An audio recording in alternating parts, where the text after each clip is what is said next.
कस्तो लागिरहेको छ छोरीले यो ट्रफी उचाल्दाखेरि चाहिँ? म बाबातर्फ गएँ।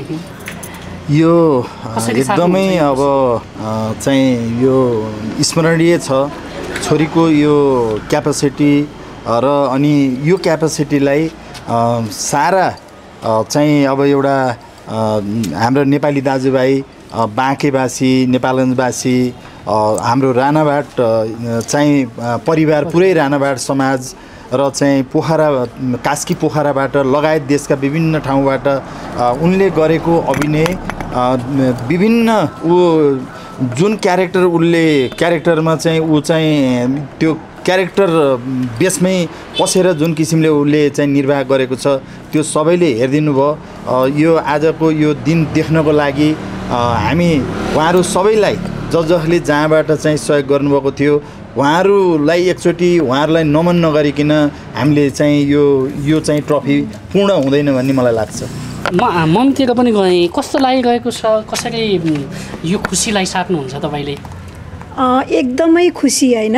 एउटा आमालाई एउटा छोरीले यो उपाधि जित्नु भनेको सम्झिनुहोस् त्यो आमा कति गर्व फिल गरे होला होइन।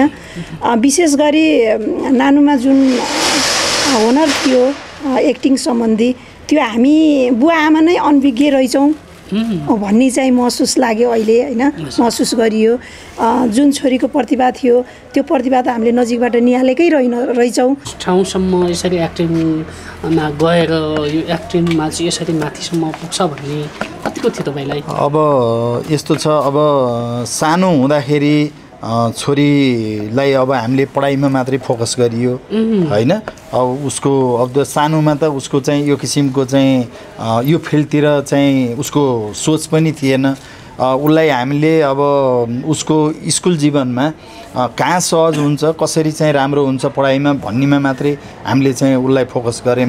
पढाइमा फोकस गर्नु एकदम पढाइमा फोकस गऱ्यौँ।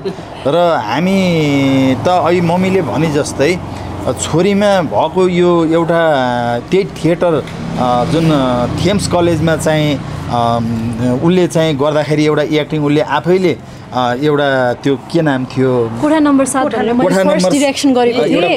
7 भनेर एउटा उसले त्यो सानो एउटा एक्ट गरेको थियो र ऊ डाइरेक्टर पनि उही अनि राइटर पनि उही र अनि अभिनय पनि गरेर चाहिँ उसले गरेको भएर मलाई त्यहाँ उसको सहपाठी साथीहरूले कस्तो छोरी जन्माउनु भएको रहेछ हजुरले, कस्तो ट्यालेन्ट छोरी जन्माउनु भएको अङ्कल भनेर चाहिँ उनीहरूले भन्दाखेरि अब आजको यो दिन त्यसैको चाहिँ उनीहरूले भनेको चाहिँ त्यो आज चाहिँ छोरीबाट चाहिँ प्रमाणित भएको छ। तर यसलाई अझै यो सिक्ने हो, जीवन भनेको सिकाइ हो। तिमीले आज जुन प्राप्त गरेको छौ यो पूर्ण होइन, यसबाट अझै सिक्दै जाने हो, जीवन लामो छ, यही नै भन्छु मैले। हस् थ्याङ्क यू। अन्तिममा हामी राणाभाट फ्यामिलीको तर्फबाट अनि म नवीना राणाभाटको तर्फबाट चाहिँ सबै दर्शकहरूलाई चाहिँ एक्टिङ स्टार सिजन 1 क्लोज भयो, तर सिजन 2 पनि आउँदैछ भन्ने हजुरहरूले पक्कै पनि थाहा पाउनुहुन्छ। अनि अहिलेसम्म जर्नीमा चाहिँ यसरी भ्युजहरू लाइक हुन्छ भ्युवर्सहरूले हेरिदिनु भयो अनि हामीलाई कुर्दिनु भयो हाम्रो एपिसोडहरूलाई, अनि त्यसको लागि थ्याङ्क यू भन्न चाहन्छु। Thank you so much, love you all. अनि मलाई फलो गर्दै गर्नु है, कहाँ कहाँ पुग्छु म भनेर। Thank you.